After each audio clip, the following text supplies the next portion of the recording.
You wake up already tired, and the day has not even begun. You answer messages that are not urgent, solve problems that are not yours, carry emotions that did not originate in you. You listen, you advise, you fix, you absorb. And by the end of it all, when the noise settles and the lights are off, there is a strange emptiness. Not the peace of someone who acted with virtue, but the exhaustion of someone who slowly disappeared inside everyone else's needs. Welcome to the Stoic Knot channel. In today's video, we will examine why you feel drained after helping everyone, and why the very thing you call kindness may be the source of your inner fatigue. Not because helping is wrong, not because compassion is weakness, but because somewhere along the way, you began confusing responsibility with control, empathy with emotional surrender. You tell yourself you are just being a good person. You say this is what strong people do. You convince yourself that carrying more proves your value. Yet notice the pattern. The more you give without structure, the more resentment quietly grows. The more you solve, the more people expect. The more you are available, the less you are at peace. And then guilt appears the moment you even think about saying no. This is not random. This is not bad luck. This is a philosophical error. The Stoics were not indifferent to others. Marcus Aurelius ruled an empire. Seneca advised emperors. Epictetus taught students who depended on his guidance. They were deeply engaged with people, yet they did not collapse under the emotional weight of others. Why? Because they understood a boundary that most modern minds ignore. They knew exactly what belonged to them and what did not. In the Enchiridion of Epictetus, paragraph 1, we are reminded that some things are up to us and some are not. This is not abstract theory. This is survival. When you take ownership of what is not yours to control, you pay with your energy. When you try to manage the emotional reactions of others, you bleed internally. When you assume responsibility for outcomes beyond your power, your nervous system never rests. And here is the uncomfortable truth you may not want to hear. You are not exhausted because you care too much. You are exhausted because you are trying to carry what was never assigned to you. By the end of this video, you will not become colder. You will not become selfish. You will become clearer. You will see the invisible contract you signed with everyone around you. You will understand how to help without surrendering your stability. And you will begin to feel something rare in a person who still cares deeply about others: lightness. But before we go further, you need to be honest with yourself. When you help, is it always virtue? Or is there fear hidden underneath? Fear of rejection, fear of being misunderstood, fear of not being needed. This is where the real shift begins. And if you stay with me, you will see that your exhaustion is not proof of kindness. It is proof of misaligned responsibility. 1. The hidden contract you never agreed to. There is a contract you signed without reading. It was never spoken aloud. No one placed it in front of you, but you have been honoring it for years. The contract says this: if someone around me is uncomfortable, I must fix it. If someone is disappointed, I must repair it. If someone struggles, I must intervene. If someone is upset with me, I must resolve it immediately. Look at how heavy that is. This is not compassion. This is control disguised as kindness. You see someone anxious and you feel obligated to calm them. You see someone confused and you feel required to guide them. You see someone angry and you feel responsible for soothing them. Without noticing, you made their internal state your assignment. In Discourses of Epictetus, Book 2, Chapter 5, he reminds us that we suffer not from events themselves, but from our judgments about them. Extend that logic further. You are not suffering because people have problems. You are suffering because you have judged their problems to be yours to resolve. There is a difference between offering support and assuming responsibility. The first is virtue. The second is arrogance mixed with fear. Arrogance because you subtly believe you can control outcomes that depend on other people's character. Fear because you believe that if you do not manage everything, you will lose connection or approval. Think carefully. When someone you care about makes a poor decision, what disturbs you more? The decision itself, or the idea that you failed to prevent it? This is the root of your fatigue. You internalize the belief that love means preventing discomfort, that strength means absorbing tension, that loyalty means self-sacrifice without limit. Marcus Aurelius wrote in Meditations of Marcus Aurelius, Book 5, Paragraph 20, that your task is to do what is required of you in accordance with nature and to accept the rest as it unfolds. Notice the discipline in that statement. Do what is required of you, not what is required of everyone else. Your role is action aligned with virtue, not management of other people's destinies. The moment you start believing you must ensure the emotional stability of everyone around you, you create a permanent state of vigilance. Your mind never rests. You anticipate reactions. You calculate responses. You soften truths to avoid discomfort. You apologize for things that were never violations. And slowly, your identity becomes functional rather than authentic. You are no longer acting from strength. You are reacting from obligation. This is why you feel drained, not because you helped, but because you tried to control what never belonged to you. And what makes this even more dangerous is that the world rewards you for it at first. People praise your patience. They rely on your availability. They call you dependable. But dependency is not the same as respect. And constant availability is not the same as virtue. If you continue down this path, you will not become more compassionate. You will become resentful. Quietly, gradually, until one day you look at the people you love and feel irritation instead of care. This is the warning. And in the next topic, we are going to examine something even more uncomfortable. The possibility that your need to help is not always selfless. 2. The ego hidden inside your kindness. There is a layer beneath your generosity that you rarely examine. You call it empathy. You call it responsibility. You call it love. But if you sit still long enough, you may discover something else there. A need. Not a need to serve. A need to be needed. This is where exhaustion becomes personal. When someone comes to you with a problem, what happens inside you? Do you calmly assess what is within your control and what is not? Or do you feel a subtle surge of purpose? A quiet validation that you matter because you are useful? Be honest. There is a part of you that feels important when you are the solution.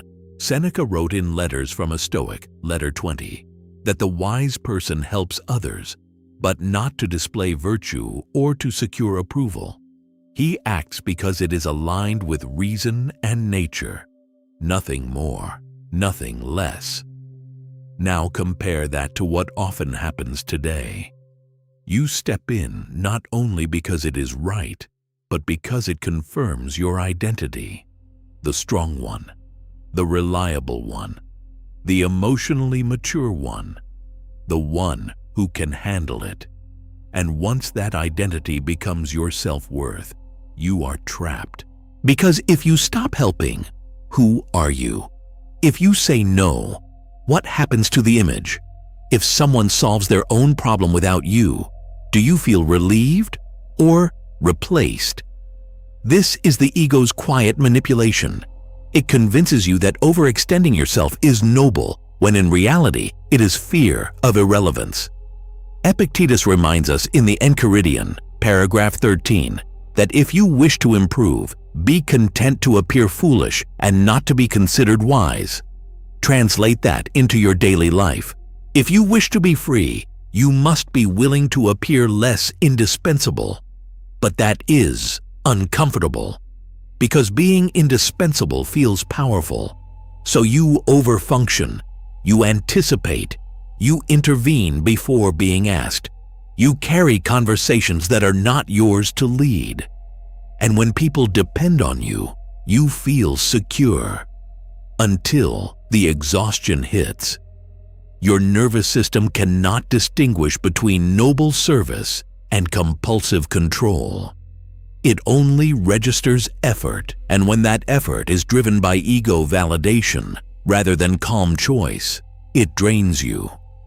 Marcus Aurelius wrote in Meditations of Marcus Aurelius, Book 6, paragraph 30, that the fruit of this life is good character and acts for the common good. Notice what he did not say. He did not say the fruit of life is being admired for your sacrifices. The Stoic helps because it is right, not because it reinforces identity. This is the shift you must make if you want your energy back. Ask yourself this quietly. If I helped without anyone knowing, without recognition, without emotional dependency forming around me, would I still help in the same way? Or would my behavior change? That question exposes everything.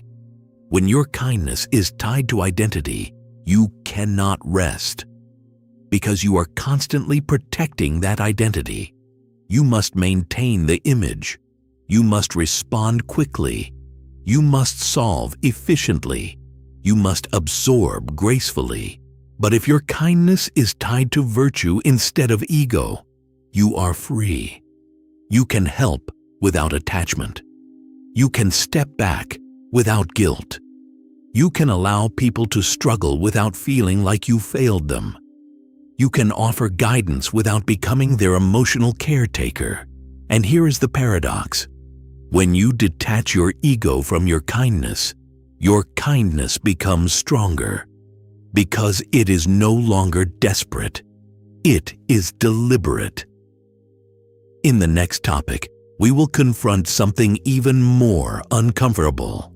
The difference between empathy and emotional absorption, and why confusing the two is destroying your internal stability. 3. Empathy is not emotional absorption. There is a crucial distinction that almost no one teaches you. You believe that feeling deeply is proof of compassion. You believe that carrying someone's pain inside your own chest is a sign of loyalty. You believe that if you do not hurt with them, you are cold. That belief is quietly destroying your strength. Empathy means understanding another person's emotional state. Emotional absorption means taking it as your own. One is guided by reason. The other is guided by impulse. And most people who feel drained after helping everyone are not practicing empathy. They are practicing emotional absorption. Marcus Aurelius warned himself in Meditations of Marcus Aurelius, Book 5, paragraph 20, that he must not be carried away by passion, but examine impressions carefully before giving assent. That is the Stoic discipline of perception. You do not automatically merge with what you perceive. You evaluate it. But when someone you care about suffers, what happens? You do not examine the impression. You immediately enter it. They are anxious, so you become anxious.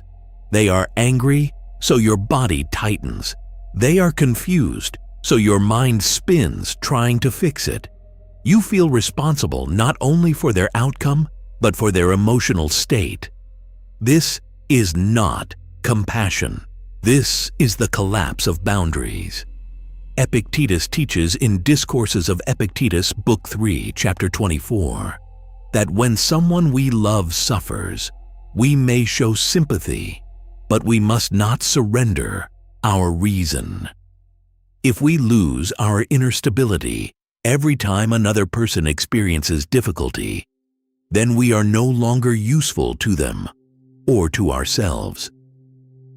There is a difference between saying, "I understand this is painful for you," and silently thinking, "I must make this pain disappear immediately." The first is empathy. The second is emotional panic disguised as care, and your body pays for that confusion. Every absorbed emotion triggers physiological stress, elevated cortisol, tightened muscles, mental rumination, sleep disturbance. You walk away from conversations feeling like you just finished running a race, because internally you did. But here is the deeper truth. When you absorb someone else's emotional chaos, you subtly communicate something to them. You teach them that their instability controls the room. You teach them that their distress automatically becomes your responsibility. And over time, they begin to depend on that pattern. Seneca wrote in Letters from a Stoic, Letter 63, that we should console others, but not collapse alongside them. If you fall into the same pit as the person you are trying to lift, you have multiplied suffering, not reduced it. You are not called to drown with them. You are called to stand steady while they are drowning. But standing steady feels uncomfortable because it can look like detachment. It can look like calmness in the face of drama, and you fear being perceived as indifferent. So you lean in harder, you over-identify, you absorb, and then you wonder why you are exhausted. The Stoic model of compassion is different. It is grounded, it is rational, it recognizes the dichotomy of control. What is within your power? Your words, your tone, your guidance, your example. What is not within your power? Their emotional processing, their choices, their growth. If you absorb what is not yours to carry, you violate this principle. You must learn to feel without merging. You can sit with someone's sadness without becoming sad. You can acknowledge someone's anger without inflaming your own nervous system. You can care deeply while remaining internally composed. This is not emotional coldness. It is disciplined compassion, and it requires practice. The next time someone comes to you overwhelmed, pause before responding. Notice your body. Notice the impulse to fix. Notice the urge to match their intensity. And instead of reacting, breathe. Separate their emotion from your identity. You are not responsible for regulating every storm that enters your presence. You are responsible for regulating yourself. In the next topic, we will examine another hidden cause of your exhaustion, the fear of disappointing others, and why this fear keeps you saying yes when reason is clearly telling you no. 4. The fear of disappointing others is draining you. There is something deeper than kindness operating inside you. It is not generosity alone that keeps you saying yes. It is fear. The fear of being seen as selfish. The fear of losing approval. The fear of subtle rejection. The fear of someone thinking you are less dependable, less loving, less valuable. And that fear is quietly controlling your decisions. You tell yourself you are helping because you care. But if you are honest, how often do you say yes while feeling internal resistance?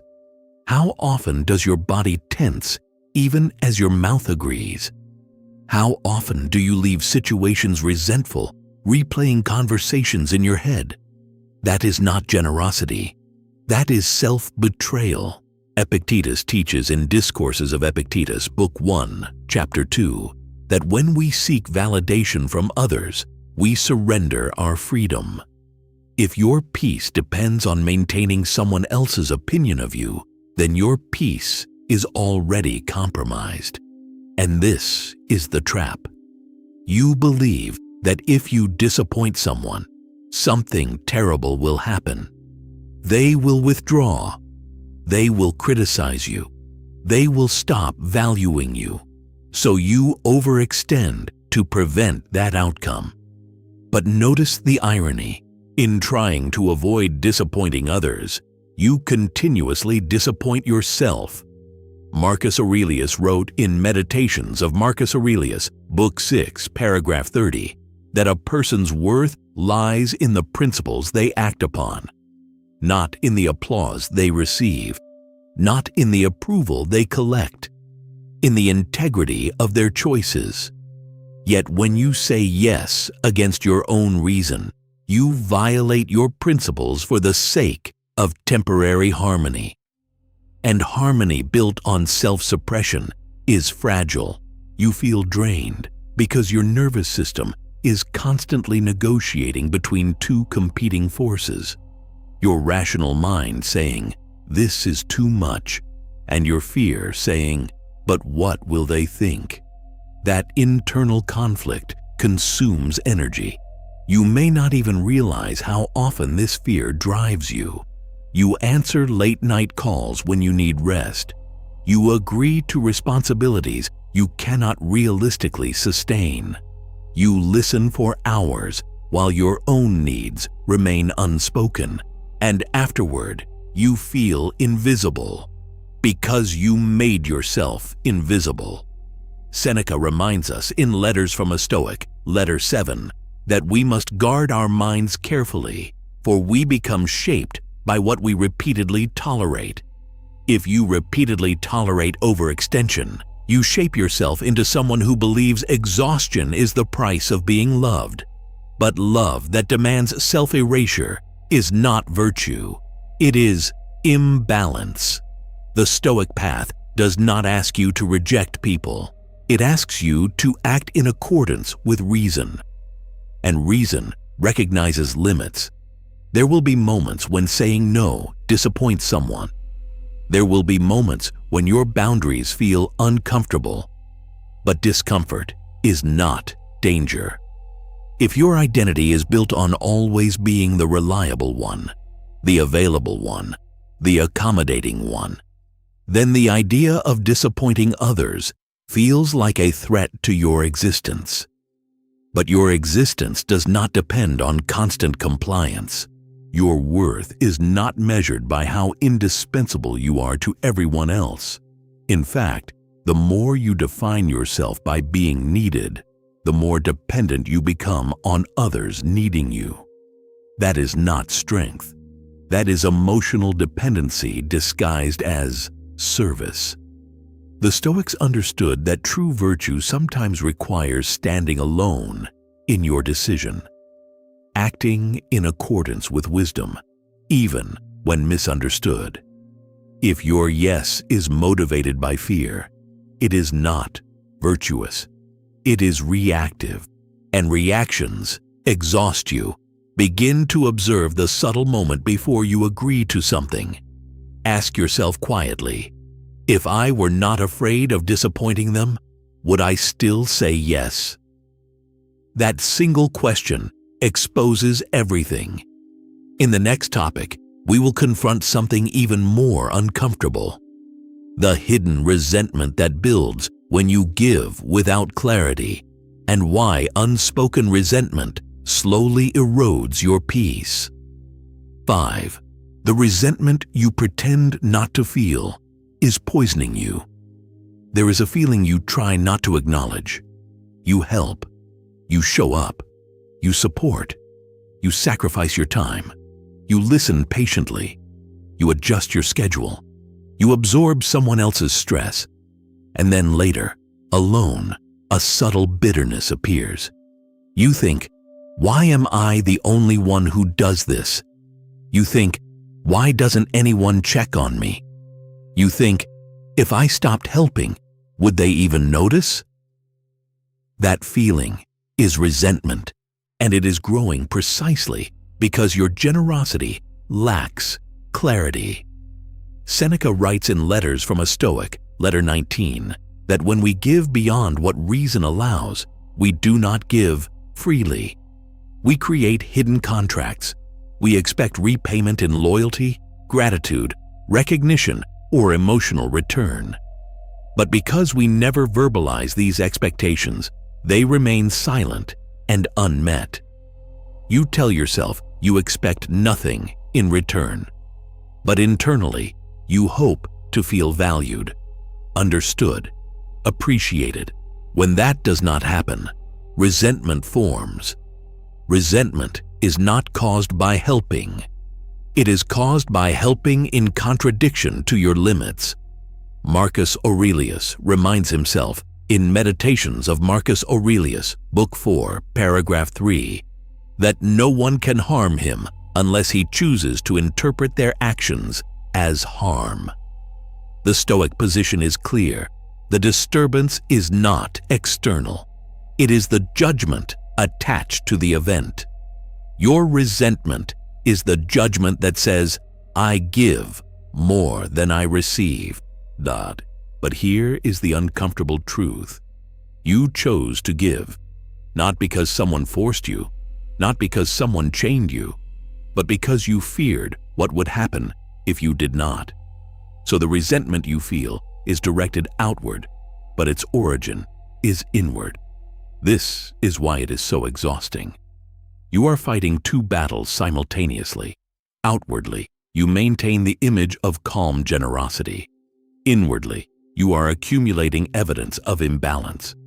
Over time, this quiet contradiction erodes your peace. Epictetus explains in Discourses of Epictetus, Book 2, Chapter 5, that we must examine our impressions before acting upon them. When you feel the impulse to say yes, that is an impression. It must be questioned, not obeyed automatically. If you act without examining your true willingness, you create internal division. And internal division drains energy more than external conflict ever could. There is another danger here. Resentment eventually changes how you see the people you once helped willingly. You begin to view them as demanding, dependent, ungrateful, even if they never asked you to overextend in the first place. Your perception shifts because your internal boundaries were never clear. The Stoic does not give from compulsion. The Stoic gives from deliberate choice. If you give freely, without fear and without expectation, there is no resentment. There is peace. But if you give to secure approval, to avoid conflict, or to maintain identity, the gift carries tension. And tension accumulates. You feel drained not only because you are helping others, but because you are suppressing your own truth while doing so. Suppression requires constant effort. Think about how much energy it takes to smile when you are tired, to agree when you disagree, to reassure others when you yourself feel empty. That energy has to come from somewhere. It comes from you. And when you consistently withdraw from your own reserves without replenishing them, you become emotionally bankrupt. The Stoic solution is not to harden your heart. It is to purify your intention. Ask yourself, if no one thanked me, would I still do this? If the answer is yes, you are acting from virtue. If the answer is no, you are acting from dependency. Virtue energizes. Dependency exhausts. In the next topic, we will examine the illusion that your constant availability makes you indispensable, and why believing that may be the deepest source of your fatigue. 6. The illusion of being indispensable is quietly destroying you. There is a belief hiding beneath your constant availability. It sounds noble on the surface. If I don't do it, who will? They need me. I'm the only one who understands. You convince yourself that your presence is essential, that without you, things would collapse, that your value is proven by how much you carry. But look carefully at this belief. Is it truly virtue, or is it identity built on necessity? Marcus Aurelius writes in Meditations of Marcus Aurelius, Book 6, paragraph 30, that you are a part of a whole, a limb of a greater body, and no limb is the entire organism. Each has its function, but none is the center of existence. When you begin to see yourself as indispensable, you subtly place yourself at the center. That belief feels empowering at first. It gives you importance. It feeds purpose. It makes you feel needed. But it also traps you, because now, stepping back feels like abandonment. Saying no feels like betrayal. Rest feels irresponsible. You are no longer helping because you choose to. You are helping because you believe everything depends on you. And that is a heavy illusion to carry. Epictetus teaches in Discourses of Epictetus, Book 1, Chapter 12, that when you attach your peace to roles and external functions, you become vulnerable to disturbance. If your identity depends on being the strong one, the reliable one, the rescuer, then the moment you cannot fulfill that role, you feel threatened. So you keep performing. You stay available. You overcommit. You respond immediately. You fix problems before they fully form. Not because reason demands it, but because your identity demands it. There is a quiet fear beneath this pattern. If I stop being the one who holds everything together, will I still matter? That question is rarely spoken, but it drives much of your exhaustion. Seneca writes in Letters from a Stoic, Letter 31, that the wise person is sufficient unto himself. His worth is not dependent on how much he is needed by others. His dignity does not rise and fall with his usefulness. Read that carefully. Your worth is not proportional to your utility, yet you have trained yourself to believe that it is. And so you chase indispensability. You answer every message. You solve every conflict. You anticipate every emotional shift. You step in before anyone even asks. Over time, people adapt to your availability. It becomes normal, expected. And here's the paradox. The more indispensable you try to become, the more invisible your effort feels. Because what is constant is rarely appreciated. You built a system where your exhaustion is required for the stability of others. And then you wonder why you feel drained. The Stoic path demands something uncomfortable. You must detach your identity from your role. You are not the fixer. You are not the emotional anchor. You are not the responsible one. You are a rational being whose primary duty is to act in accordance with virtue. Sometimes virtue requires stepping in. Sometimes virtue requires stepping back. The illusion of indispensability collapses when you accept a simple truth. The world existed before you, and it will continue without you. That is not humiliation. It is freedom. It means you are free to contribute without carrying the weight of survival on your shoulders. When you help from clarity, rather than from ego disguised as responsibility, your energy shifts. You are no longer trying to prove your value. You are simply expressing it, and expression does not drain the way performance does. In the next topic, we will confront a deeper layer, the fear that if you set boundaries, people will leave, and why that fear reveals more about your attachment than about their loyalty. 7. The fear that if you stop giving, you will be replaced. There is a thought you rarely admit to yourself. If I stop being this available, someone else will take my place. If I say no, they will find someone easier.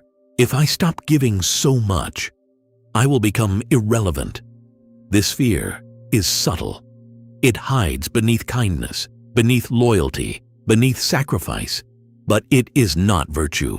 It is attachment. Epictetus makes something brutally clear in Discourses of Epictetus, Book 2, Chapter 22. He teaches that when you fear losing someone because you cannot control their choices, you have already surrendered your inner stability to something outside yourself. Read that again. If your generosity is fueled by the fear of being replaced, then your giving is no longer free. It is defensive. You are not helping because you want to. You are helping because you are afraid of losing position, affection, or importance. And that fear quietly poisons your energy. Marcus Aurelius writes, in Meditations of Marcus Aurelius, Book 7, Paragraph 56, that we suffer not because things change, but because we resist their nature. People come, people go, roles shift, attachments evolve. If someone's loyalty depends solely on how much you serve them, then their loyalty was never anchored in virtue. It was anchored in convenience. And you cannot secure permanence by overgiving. You can only exhaust yourself trying. Seneca warns in Letters from a Stoic, Letter 9, that friendship based on utility collapses the moment utility fades. Only relationships grounded in character endure. So ask yourself with ruthless honesty, if you stopped solving every problem, who would remain? If you stopped being endlessly accommodating, who would stay? The answer to that question terrifies many people because it exposes something deeper. You have confused being valued with being used. The Stoic path requires that you detach from outcomes, including whether someone stays or leaves. That does not mean indifference. It means self-respect. You cannot secure someone's presence through self-erasure. You cannot buy loyalty with exhaustion. And you cannot build stable relationships on fear. The more you give from anxiety, the more dependent you become on their reaction. You begin monitoring tone, energy, response time, approval. You become hyper-aware, not because you love deeply, but because you are guarding your position. That vigilance is draining. When you detach from the fear of replacement, something powerful happens. You begin to give selectively, not less generously, more consciously. You help when it aligns with reason. You support without overextending. You care without clinging. And here is the paradox. When you stop giving out of fear, your presence becomes stronger because it is no longer negotiable. The Stoics teach that what is yours cannot be taken by another person's preference. Your character, your judgment, your reason, these are secure. But when you try to secure affection through overgiving, you trade internal strength for external approval, and approval is unstable. You are drained not because you are too kind. You are drained because your kindness has been driven by fear of loss. In the next topic, we will expose another layer, the hidden resentment that grows when you give more than you choose, and why suppressed anger is the silent consequence of people-pleasing. 8. The hidden resentment you pretend is compassion. There is something dangerous about forced generosity. It does not explode immediately. It accumulates. You say yes when you want to say no. You show up when you need rest. You listen when you are already empty. And you convince yourself this is compassion. But inside, something tightens. Resentment. You rarely allow yourself to name it, because you believe resentment contradicts kindness. You believe that if you were truly good, you would give without tension. That belief is false. Resentment is not a sign that you are selfish. It is a signal that you have crossed your own boundary without admitting it. In Letters from a Stoic, letter 47, Seneca warns against the hypocrisy of outward gentleness combined with inward bitterness. He reminds us that virtue must be sincere. If your actions and your inner judgment are in conflict, you fracture yourself. That fracture drains you. You become two people, the one who smiles and helps, and the one who feels unseen, unheard, and overused. The Stoics did not teach passive compliance. They taught harmony between reason and action. When you act against your rational judgment repeatedly, your mind revolts. Not loudly, silently. You begin feeling irritated by small things. You snap unexpectedly. You withdraw emotionally while still performing externally.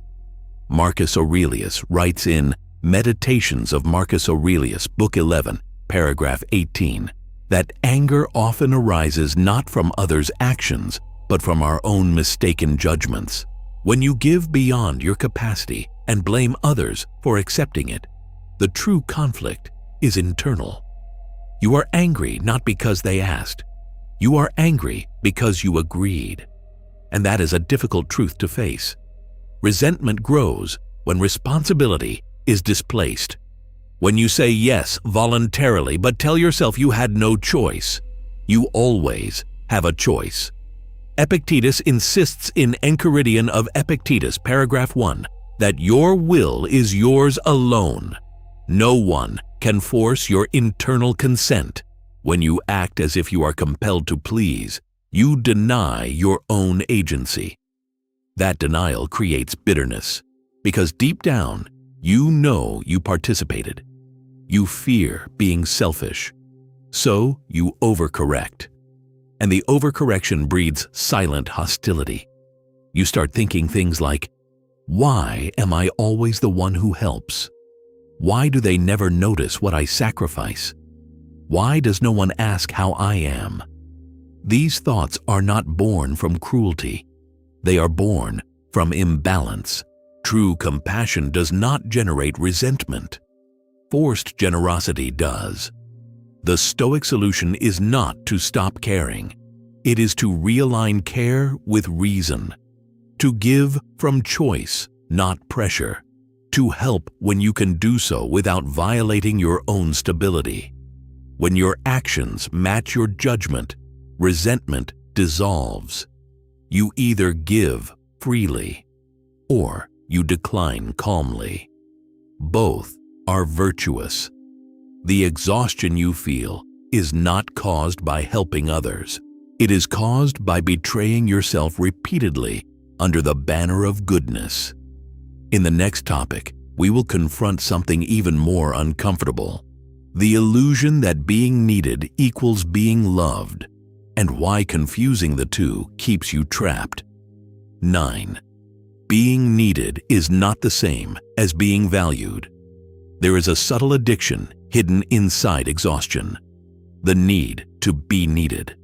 When people rely on you, call you, lean on you, depend on you, something inside you feels validated. You feel useful, important, irreplaceable. And for a moment, the fatigue feels worth it. But usefulness is not the same as worth. Being needed is not the same as being valued. You can be deeply needed and still completely unseen. Many people who feel drained after helping everyone are not only giving out of kindness, they are giving out of identity. They have unconsciously built their self-worth around being the strong one, the reliable one, the one who handles everything. If they stop, who are they? This is where emotional dependence disguises itself as virtue. Marcus Aurelius writes in Meditations of Marcus Aurelius, Book 6, paragraph 30, that a person's value lies in the quality of their character, not in the opinions or demands of others. Your worth is measured by your alignment with reason and virtue, not by how indispensable you appear. But when your identity depends on being necessary, you begin overextending yourself to preserve that identity. You answer messages immediately. You solve problems no one asked you to solve. You anticipate needs before they are spoken, not always because it is wise, but because it secures your position. If they need me, they will not leave me. This belief operates quietly. You may not consciously think it, but your behavior reveals it, and it is exhausting to constantly earn your place.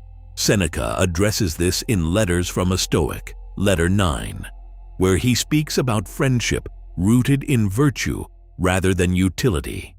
He warns against relationships built merely on benefit. When people value you only for what you provide, the connection is unstable. And when you value yourself only for what you provide, you become replaceable by function. Real connection does not require constant performance. Epictetus reminds us in Discourses of Epictetus, Book 2, Chapter 22, that we must not tie our peace to roles assigned by others. Roles change, circumstances shift, but your character remains under your control. If you are only the strong one, what happens when you are tired? If you are only the helper, what happens when you need help? Many who feel drained after helping everyone secretly fear vulnerability. They fear that if they admit exhaustion, their value will decrease, so they continue. But value built on constant output is fragile. Stoicism teaches a different foundation. You are not valuable because you are needed. You are valuable because you possess reason, choice, and moral agency. When you detach your worth from usefulness, something changes. You can help without performing. You can rest without guilt. You can allow others to struggle without assuming responsibility for every outcome. And something else happens. You begin noticing who values you for your presence, not your productivity. That distinction is liberating, because once you stop equating necessity with love, you stop overextending to secure affection. In the next topic, we will examine another hidden layer of exhaustion, the confusion between responsibility and control, and why trying to fix what is not yours drains you faster than anything else. 10. Responsibility is not ownership. There is a difference between caring about something and claiming ownership over it. But when you are used to helping everyone, that line becomes blurred. You see someone struggling and immediately feel responsible for their outcome. Not just supportive, responsible. If they fail, you feel guilty. If they are unhappy, you feel inadequate. If they are anxious, you feel compelled to fix it. This is not compassion. This is over-identification. Epictetus begins the Enchiridion of Epictetus, paragraph 1, with the clearest boundary ever drawn in philosophy. Some things are within our power, others are not. Our judgments, impulses, desires, and aversions are ours. The actions, emotions, and decisions of other people are not. Yet many people live as if the emotional state of everyone around them belongs inside their circle of control. You cannot control whether someone learns from their mistake. You cannot control whether someone changes. You cannot control whether someone chooses wisely. But when you act as if you can, you assume ownership over something that was never yours. And ownership without authority creates exhaustion. Marcus Aurelius writes in Meditations of Marcus Aurelius, Book 8, paragraph 38, that each person is responsible for their own ruling faculty. No one else can think or choose on their behalf. When you try to carry another person's inner world, you attempt to override this natural order. You can guide, you can advise, you can support, but you cannot live their lesson for them. Many helpers struggle with this because it feels cold to step back. It feels indifferent. It feels almost cruel to say, "This is not mine to fix." But Stoicism is not about indifference to people. It is about clarity regarding agency. Seneca writes in Letters from a Stoic, Letter 3, that we must assist others wisely, not impulsively. Help that destroys your own stability is not virtuous help. It is imbalance disguised as generosity. Ask yourself honestly, when someone you care about makes the same mistake repeatedly, do you feel tension in your body? Do you rehearse arguments in your mind? Do you lose sleep thinking about how to make them see reason? That tension is a signal you have stepped beyond responsibility into control. And control over what is not yours breeds frustration. There is strength in allowing others to face the consequences of their own choices, not because you do not care, but because you respect their agency. When you stop trying to carry what belongs to someone else, something powerful happens. You regain emotional energy. You regain mental clarity. You regain peace. You still help, but you do not absorb. You still care, but you do not collapse under outcomes you cannot govern. And here is the deeper truth. When you stop over-owning other people's struggles, you create space for them to grow. Because growth requires responsibility. And responsibility cannot develop if someone else constantly absorbs the impact. In the next topic, we will uncover a hidden psychological mechanism that keeps many generous people trapped in exhaustion. The silent belief that saying no makes them selfish. 11. The fear of being seen as selfish. There is a quiet fear that drives much of your overgiving. It is not compassion. It is not virtue. It is not love.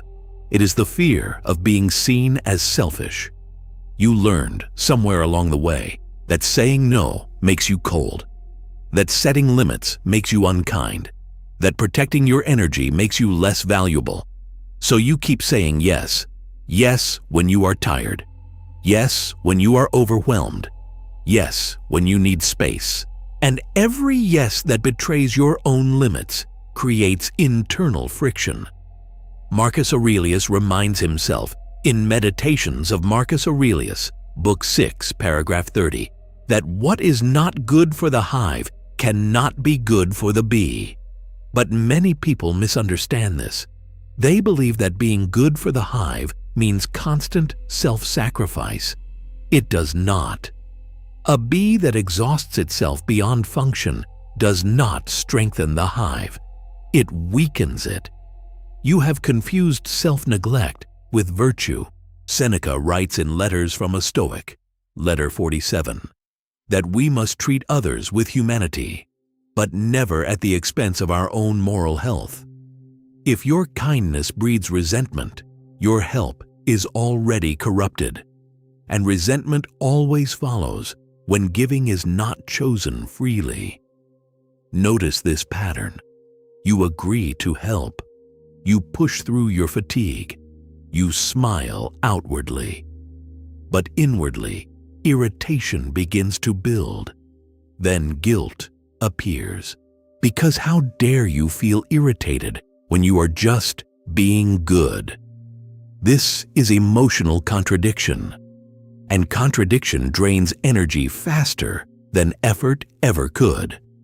Epictetus says in Discourses of Epictetus, Book 4, Chapter 1, that if you want to improve, be content to be thought foolish and stupid by others. This includes being misunderstood. If you set boundaries, someone might call you selfish. If you refuse emotional labor, someone might call you distant. If you stop rescuing, someone might feel abandoned. And you must endure that, because virtue is not defined by other people's comfort. The Stoic question is simple. Does this action align with reason and integrity? Not does this action preserve my image as a good person? If you help from fear of judgment, you are not acting from virtue. You are acting from insecurity.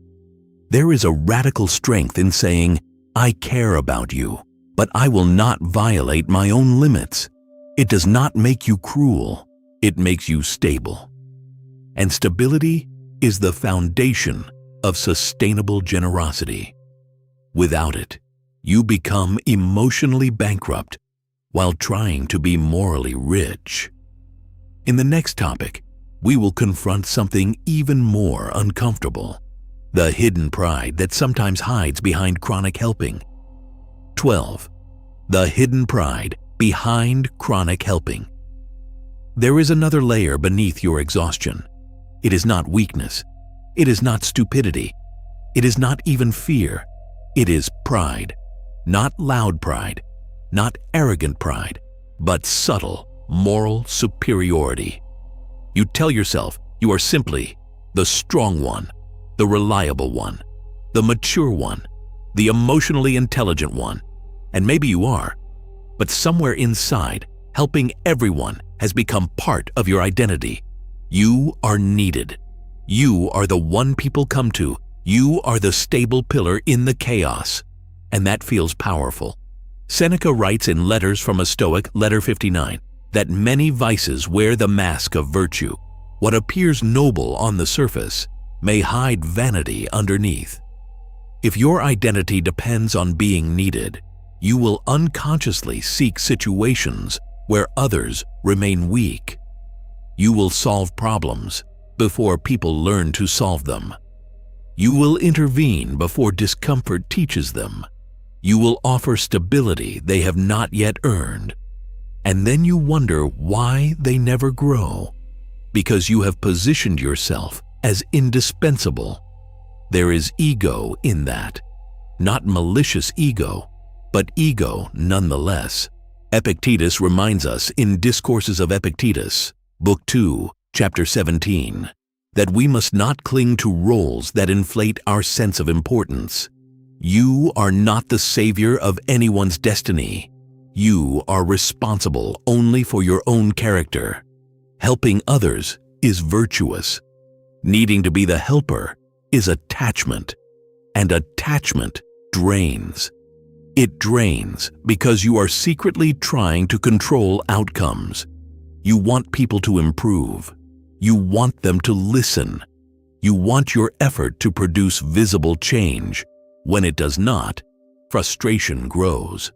Marcus Aurelius writes in Meditations of Marcus Aurelius, Book 9, Paragraph 6, that we must act rightly without demanding applause or result. If you help, help, then release. But you have not been releasing.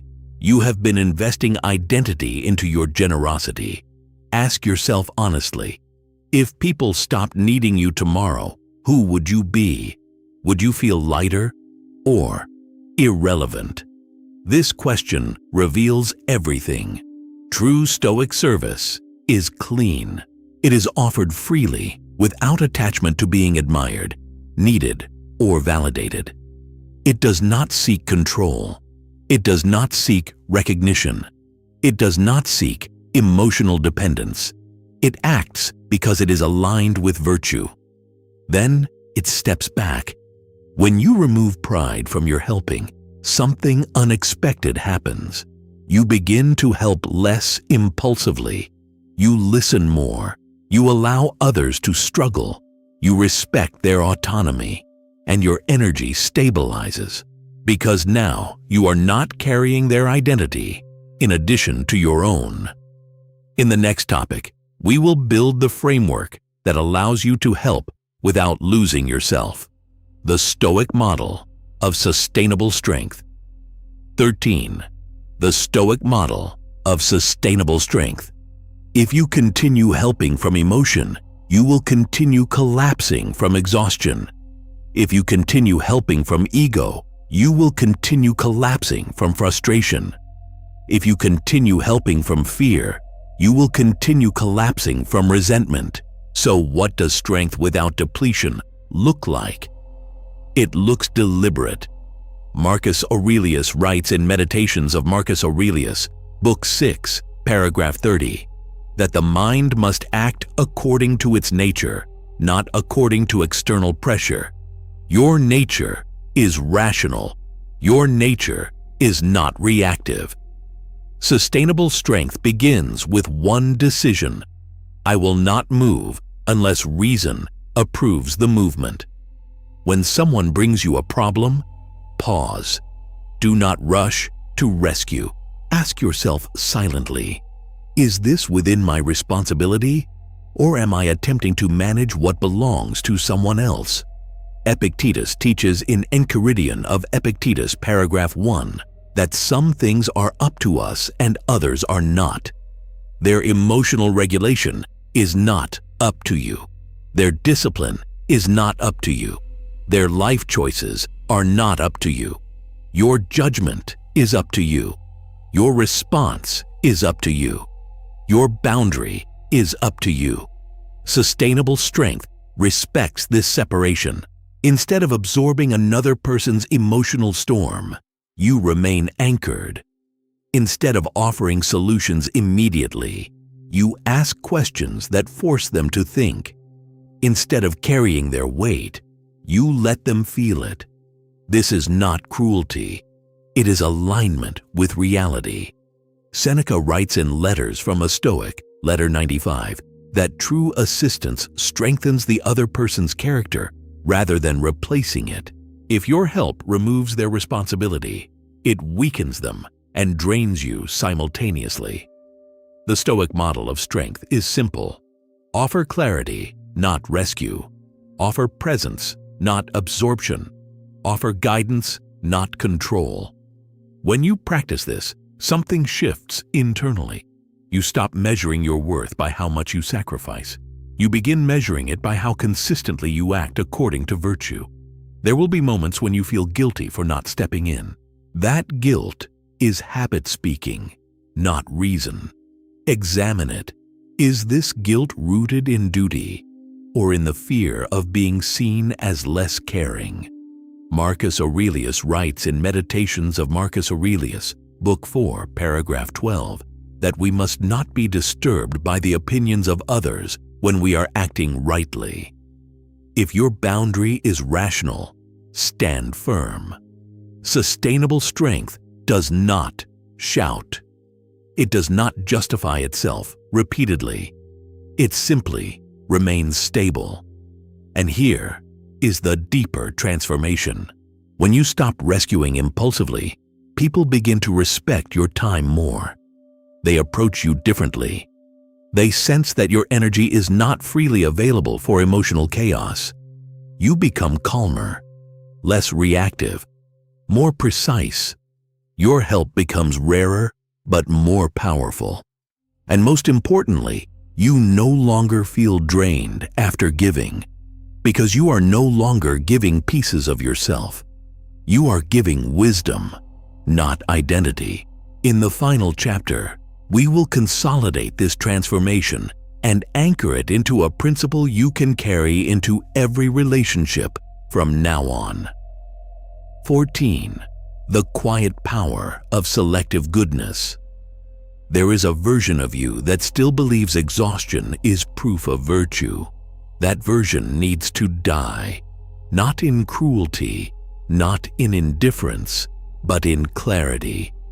You were never meant to be available to everyone at all times. You were never meant to carry what belongs to others. You were never meant to prove your goodness through depletion. In Meditations of Marcus Aurelius, Book 5, Paragraph 1, he reminds himself at dawn that he was made to work with others, not to be consumed by them. Cooperation is natural. Self-erasure is not. Selective goodness is not selfishness. It is disciplined compassion. It is the ability to ask before acting. Is this aligned with virtue, or is this driven by fear of rejection? Epictetus teaches in Discourses of Epictetus, Book 2, Chapter 22, that when you abandon your reason to please another, you enslave yourself. Notice that word, enslave, not inconvenience, not burden, enslave. When you help compulsively, you surrender your internal command. When you help selectively, you remain sovereign. This is the final shift. You do not stop caring. You stop overextending. You do not withdraw from people. You withdraw from chaos. You do not harden your heart. You strengthen your boundaries. Seneca writes in Letters from a Stoic, Letter 47, that wisdom does not make us less human. It makes us more measured. Measurement is the difference between generosity and self-destruction. From now on, your goodness will have structure.